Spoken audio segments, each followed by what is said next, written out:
یہاں سے مالک بن دینار رحمۃ اللہ علیہ کا واقعہ جو ہے وہ یاد آیا۔ مالک بن دینار رحمۃ اللہ علیہ نے اپنی زندگی میں تقریباً 60 حج کیے۔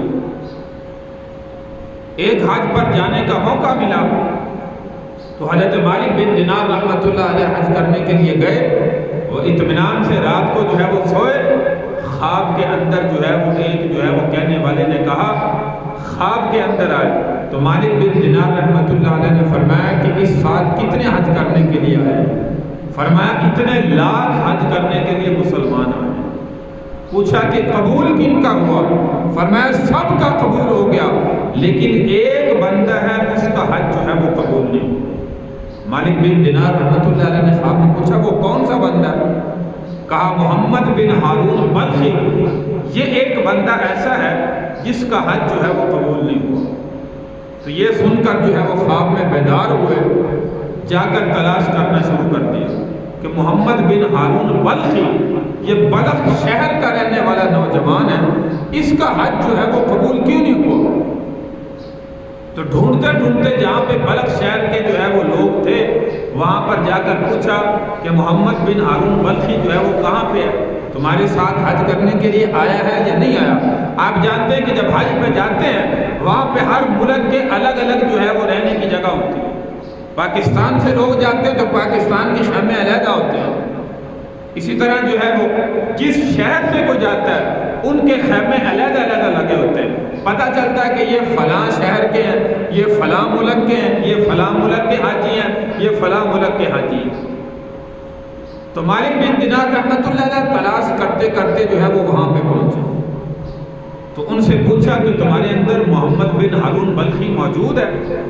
انہوں نے کہا جی موجود ہے، وہ تو بڑا نیک آدمی ہے، بڑا متقی آدمی ہے، بڑا پرہیزگار آدمی ہے۔ تو مالک بن دینار رحمۃ اللہ علیہ نے پوچھا وہ ہے کہاں؟ اب اس کے ساتھ جو حج کرنے کے لیے اس کے علاقے سے آئے تھے انہوں نے بتایا کہ وہ ایک پیچھے پہاڑ ہے، اس کے دامن کے اندر جو ہے وہاں پہ عبادت کر رہا ہے۔ مالک بن دینار رحمۃ اللہ علیہ جو ہے وہ وہاں پہ گئے، دیکھا مصلی بچھایا ہوا ہے، اللہ کے سامنے آہوازاری کر رہا ہے، رو رہا ہے، مانگ رہا ہے، اور جو ہے وہ نوافل کے اندر مشغول ہے۔ جب 2 نفل پڑھ کے فارغ ہوا اللہ کے سامنے جو ہے وہ آہوازاری کرنے لگا۔ سلام پھیرنے کے بعد دعا کرنے کے بعد مالک بن دینار رحمۃ اللہ علیہ ایک طرف بیٹھے تھے، کہا السلام علیکم ورحمۃ اللہ وبرکاتہ۔ انہوں نے جواب دیا اور فوراً کہنے لگے کہ آپ مالک بن دینار ہیں؟ مالک بن دینار کہنے لگے کہ بھائی اس کو تو بڑا پتہ، بڑی بصیرت ہے اس نوجوان کی، میں نے تو آنے کی اطلاع بھی نہیں دی، اس کو پہلے پتہ چل گیا۔ تو وہ کہنے لگا آپ مالک بن دینار ہیں؟ تو مالک بن دینار رحمۃ اللہ علیہ فرمانے لگے ہاں میں مالک بن دینار ہوں۔ فرمایا آپ کو خواب آیا ہوگا کہ فلاں نامی شخص کا حج جو ہے وہ قبول نہیں ہوا۔ اب مالک بن دینار رحمۃ اللہ علیہ اور پریشان ہو گئے۔ فرمایا اس کو یہ بھی پتا ہے کہ مجھے خواب آیا، کتنا پہنچا ہوا آدمی ہے، کتنا اس کا اللہ کے ساتھ تعلق ہے۔ تو مالک بن دینار رحمۃ اللہ علیہ فرمانے لگے ہاں مجھے خواب آیا، اسی لیے میں تمہاری خبرگیری کرنے کے لیے آیا، دیکھنے کے لیے آیا کہ یہ کون سا ایسا نوجوان ہے سب کا حج لاکھوں کی تعداد میں قبول ہو گیا، لیکن اس نوجوان کا حج جو ہے وہ قبول نہیں ہوا۔ تو اب وہ کہنے لگے کہ میں آپ جو ہے وہ آپ کو خواب آیا، فرمایا مجھے 24واں حج ہے، 24واں حج، 24 سال ہو گئے مجھے حج کرنے کے لیے میں آتا ہوں، ہر سال کوئی نہ کوئی اللہ کا نیک بندہ آ کے مجھے یہ خواب بتلاتا ہے اور کوئی آ کر جو ہے وہ کہتا ہے کہ تمہارا حج جو ہے وہ قبول نہیں ہوا۔ فرمایا آپ جو ہے وہ پہلے آدمی نہیں ہیں، بلکہ ہر سال مجھے یہ آ کر لوگ بتاتے ہیں، جو اللہ کا نیک بندہ ہوتا ہے وہ آ کر کہتا ہے کہ تمہارا حج قبول نہیں ہوا۔ فرمایا یہ 24 سال مجھے ہو چکے ہیں، اس سال جو ہے وہ آپ نے مجھے آ کر بتایا کہ آپ کا حج قبول نہیں ہوا۔ فرمایا وہ کون سا ایسا عمل ہے جس عمل کی وجہ سے تمہارے 24 حج ہو گئے، ایک حج بھی قبول نہیں ہوا، اور تمہیں پتہ بھی ہے کہ میرا حج قبول نہیں ہوا پھر بھی آتے ہو۔ فرمایا کہ مالک بن دینار رحمۃ اللہ علیہ کو یہ نوجوان بلکہ کہنے لگا کہ میرا جرم بہت بڑا ہے۔ فرمایا کیسا جرم ہے؟ تو یہ نوجوان کہنے لگا کہ میں اپنی والدہ کا نافرمان ہوں، اپنی والدہ کا نافرمان ہوں۔ فرمایا زندگی کے اندر مجھے نشے کی عادت تھی، شراب کا عادی تھا، شراب کے نشے میں اکثر گھر آتا تھا۔ ایک دن میں گھر میں آیا، افطار کا وقت ہونے والا تھا، رمضان المبارک کا مہینہ تھا، اور جب میں گھر کے اندر نشے کے اندر آیا، شراب کا نشہ تھا، شراب میں نے پی ہوئی تھی، گھر کے اندر آیا تو میں نے اپنی والدہ کو کہا کہ مجھے کھانا پکا۔ والدہ نے کہا شرم کر، ایک تو خود تو روزہ رکھتا نہیں، روزے کی حالت میں رمضان میں بھی تو نشہ کرتا ہے، شراب پیتا ہے، شرم نہیں آتی، اور دوسروں کے روزے بھی خراب کرتا ہے۔ تو یہ نوجوان مالک بن دینار رحمۃ اللہ علیہ کو اپنا واقعہ سنا رہا ہے، کس وجہ سے میری حج قبول نہیں ہوتی۔ تو کہنے لگا کہ میں نے اپنی والدہ کو کہا کہ مجھے روٹی پکا کر دو، نشے میں تھا۔ والدہ نے کہا شرم کر، دوسروں کے روزے بھی خراب کرتا ہے، رمضان المبارک کے مہینے کا خیال کر لے، سارا دن شراب پی پی کے شام کو جو ہے وہ گھر میں آ کر کہتا ہے روٹی پکا کر دو۔ تو کہتا ہے کہ اس بات پر مجھے غصہ آیا، میں نے اپنی والدہ کو زور سے تھپڑ مارا، جس کی وجہ سے میری والدہ تندور کے اندر جلتے ہوئے تندور میں گر گئی۔ لوگ بھاگ کر آئے اور مجھے آ کر جو ہے وہ کمرے کے اندر بند کر دیا۔ میری والدہ جو تندور کے اندر گری تھی، راتوں رات اس کی تاب نہ لاتے ہوئے دنیا سے رخصت ہو گئی، اور میں ساری رات کمرے میں بند رہا، اپنے نشے میں رہا، مجھے کوئی پتہ نہیں کہ گھر میں کیا ہو رہا ہے۔ صبح کو جب مجھے ہوش آیا تو میں باہر جب دروازہ کھلا میرا تو میں نے دیکھا کہ میری بیوی بھی کپڑے وغیرہ باندھ کر جو ہے وہ گھر چھوڑ کر جا رہی تھی۔ میں نے کہا کہاں جا رہی ہو؟ تو میری بیوی نے کہا کہ جو اپنی والدہ کا نہیں ہو وہ میرا کیا ہو؟ جس والدہ نے تجھے پیٹ میں رکھا، تجھے پرورش کی اور تجھے جوان کیا، وہ والدہ کا تو نہیں ہوا تو میرا بیوی کا کیا بنے گا؟ فرمایا وہ بھی گھر چھوڑ کر چلی گئی۔ میں نے کہا میری والدہ کہاں ہے؟ تو بتایا کہ تمہاری والدہ کو تو رات ہی لوگوں نے دفن کر دیا تھا، وہ تو دنیا سے رخصت ہو چکی۔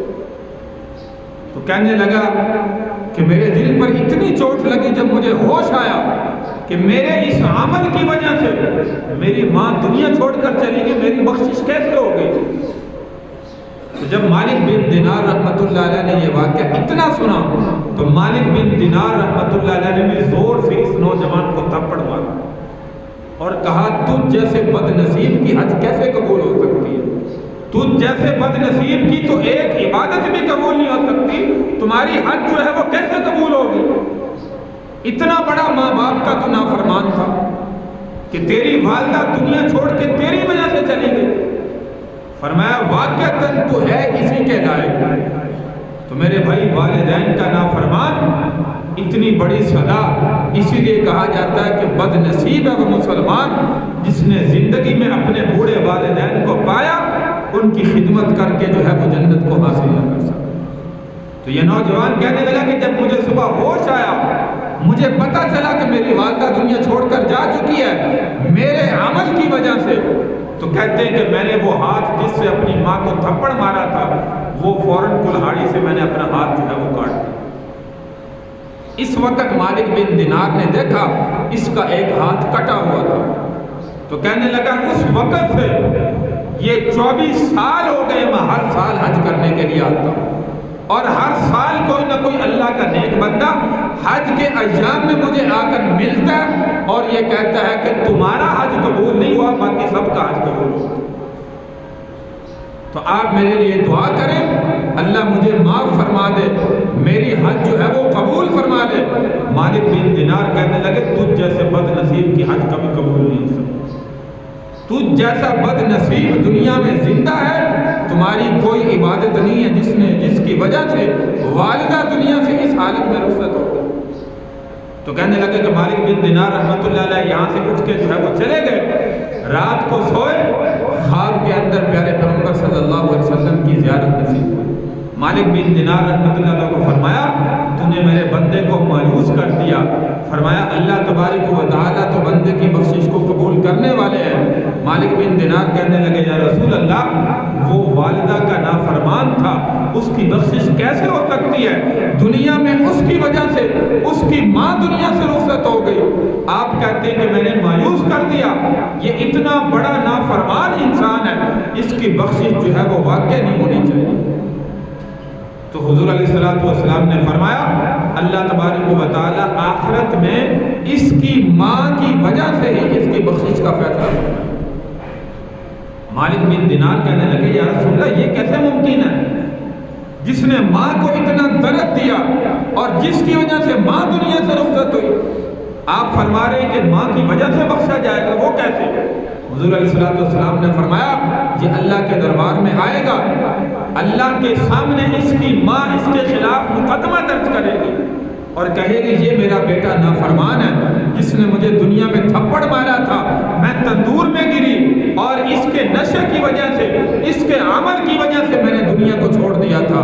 فرمایا اس وقت اللہ کے دربار میں یہ مقدمہ درج کرے گی، اللہ اس نوجوان کو سامنے بلائے گا محمد بن ہارون بلخی کو اور کہے گا کہ تیری سزا آج یہی ہے کہ تجھے جہنم کے اندر ڈالا جائے۔ جب فرشتوں کو اللہ حکم فرمائے گا، فرشتے اس کو گھسیٹ کر جہنم میں لے جا رہے ہوں گے، یہ نوجوان پیچھے مڑ کے اپنی ماں کی طرف دیکھے تو ماں کے دل پر کوئی اثر نہیں ہوگا، پھر جاتے جاتے دوسری مرتبہ دیکھے گا، پھر تیسری مرتبہ دیکھے گا اور کہے گا کہ اماں میں تیرا بیٹا ہوں، نافرمان ہوں، دنیا میں میں نے تجھے بڑا دکھ دیا، بڑی تکلیف دی، لیکن آج ہمیشہ ہمیشہ مجھے یہ فرشتے جہنم کی آگ میں ڈالنے لگے ہیں۔